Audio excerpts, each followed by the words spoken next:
All right, welcome. And as I had mentioned earlier on, we'll just be having a one-on-one to understand better or deeper on matters climate change and gender. And joining me is Jacqueline Nekesa, who is a director in the State Department of Gender and Affirmative Action. Jack, thank you so much for your time, and thank you for just creating time to have this conversation with us. Thank you. And first of all, just let us know about the event that the PS just launched. What is the importance of this when it comes to issues of climate change and gender? So thank you very much. Today's event, as you are aware, is a national launch of the Gender and Climate Vulnerabilities Hotspot Mapping. Again, as you may be aware, as a country, we struggle with statistics or facts when it across sectors. So climate change is just one of them, and so for us, this is a great milestone, just to enable us to have some data and statistics as regards the nexus between gender and climate change.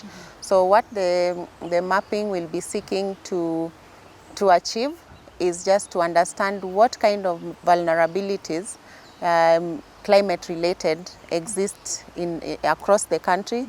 So we will be looking at the 47 counties, how they experience climate change, and therefore how men and women in those counties are vulnerable. And beyond men and women, looking at the age aspect, socioeconomic status, the kind of activities that they carry out, the socioeconomic activities. You'll find that some of the counties are active in agriculture, some it's about pastoralism, some could be fishing and so on. And we know that climate change affects all these areas differently. But most importantly, men and women, boys and girls also interact with these sectors differently. So you find in some communities it is women who are largely engaged in agricultural activities. Some communities it's men who are engaged in pastoral activities. Children, people with disabilities, the elderly are all affected differently. So that's what the study seeks to find out. And then the outcome of the study will then help both government and non-state actors. And by government, we mean national government and county governments will have data that then informs interventions that seek to address very real needs, as opposed to coming up with interventions that are general in nature. All right, I like the fact that you've mentioned how this mapping is going to help in terms of data. You've also mentioned of the different areas that are related to gender. Now, from where you see, just help us understand, how would you say climate change affects, let me say, women and girls? Because even as you conduct your research, I'm sure there is the inequality when now it comes to women and girls. Thank you. And maybe just to deviate a bit from your question, actually for our study and as the Kenya team, we are seeking to go into it very objectively. We don't want to go into it with preset minds that women are more vulnerable or children are more vulnerable. Yes, we know there are historical inequalities, but we want this study to be really objective. So number one, climate change affects everybody, irrespective of whether you're male or female. But we want to know, as a man, as a woman, as a young person, as an old person, as a child from a certain socioeconomic background, how vulnerable are you? Because if it's flooding today, how are you impacted? As a child, a boy or a girl, are you able to go to school? Are you able to get medical attention? For women, and again, women are not homogeneous. Women in their reproductive age, they are maybe pregnant, they are lactating mothers. How does an incidence of flooding affect them? Will they get their prenatal care? If they are delivering, will they get a specialized care if they need it? Does the flooding affect their access to health facilities? If it's an old person, are you able to navigate through the floods? And so on. So we want to be very objective and enumerate those vulnerabilities upon which then we will inform the interventions that come out. Of course, when we look at the gender roles and the gender differences, you know, our response to climate calamities is bound to be different, because of course you've pointed to women, for instance. As a woman during drought, for instance, based on the fact that you are a woman, you experience certain things like menses. During menses, you need hygiene. Hygiene equals to water. You know, are you able to get water to bathe, to keep yourself clean? So if there is water scarcity because of drought, then the question you're asking is that, as a woman, will a woman prioritize water for cooking or for hygiene purposes? So that's how it affects us. But the same drought, if it's in a pastoral community, men are the ones who are mostly involved in herding of cattle and all that.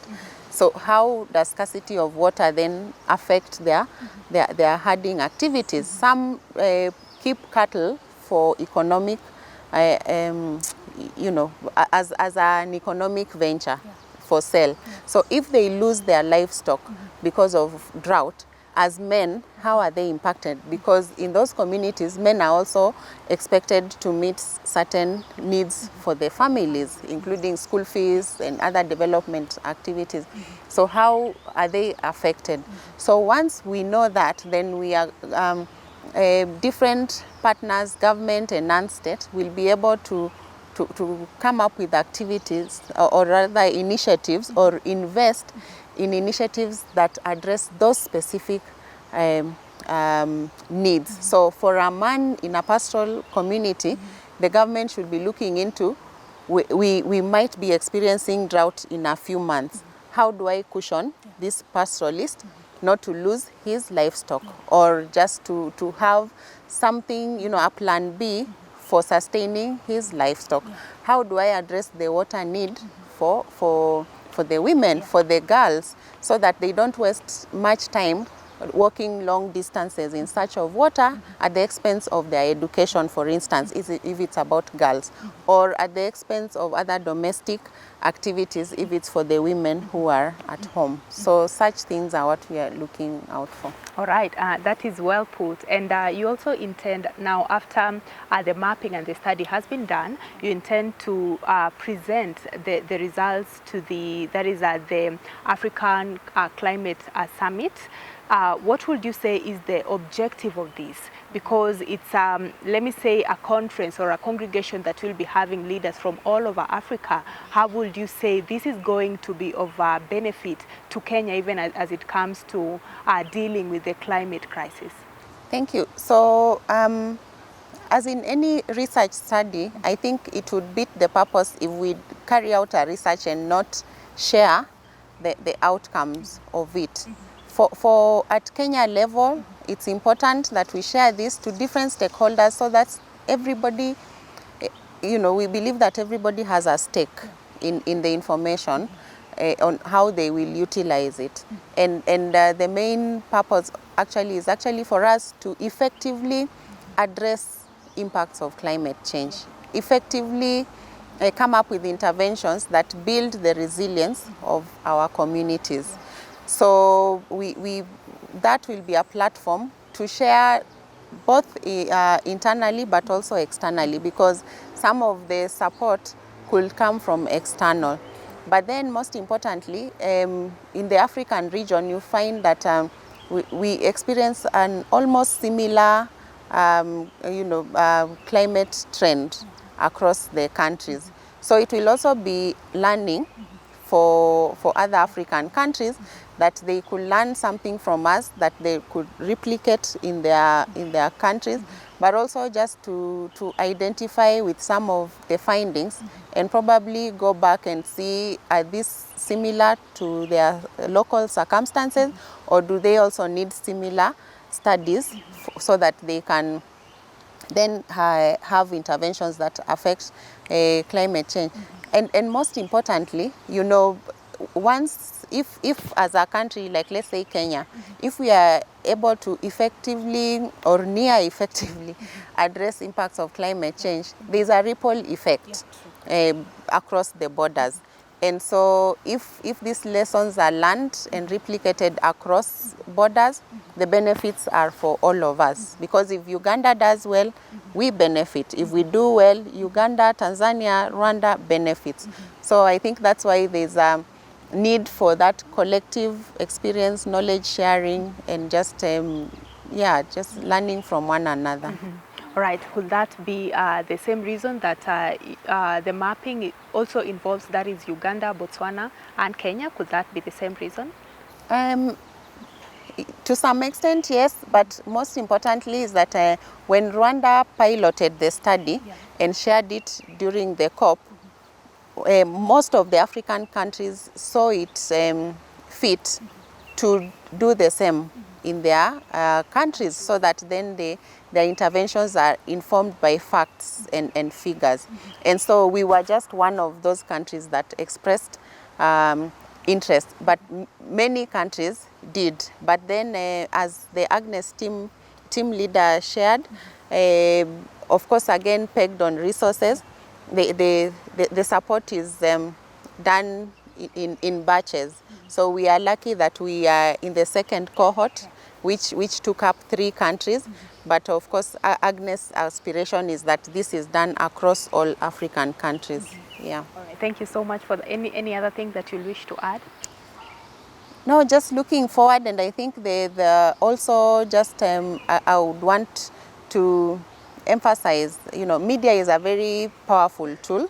We are looking to you that even you as the media will also have a stake in the findings of the study, to publicize it, but also to inform populations about issues around climate change, so that you know, the efforts are collective across board. The information is spread across for the good of our generations. Yeah. All right. Thank you so much, and thank you for your time, for sharing as well. Most welcome. Thank you too for having me. Okay. Asante. That's Jacqueline Nekesa from the State Department of Gender and Affirmative Action, just trying to help us understand how climate change affects gender. And indeed, climate change affects different genders differently, just depending on whether you are a man or a woman. Now, she's also explained to us over the hotspot mapping that will be happening in all the 47 counties in the country, and definitely this will help the Ministry of Environment just in finding solutions as far as climate change is concerned. And not only the Ministry of Environment, but just different stakeholders when it comes to climate change and environment. Thank you so much for tuning in to Eco's Diary. My name is Aida Munzatsi. This time we were coming to you from Safari Park Hotel, where we were filming live the Eco's Diary program. Once again, thank you so much for tuning in, and I hope that you've been able to learn 1 or 2 things when it comes to climate change and gender.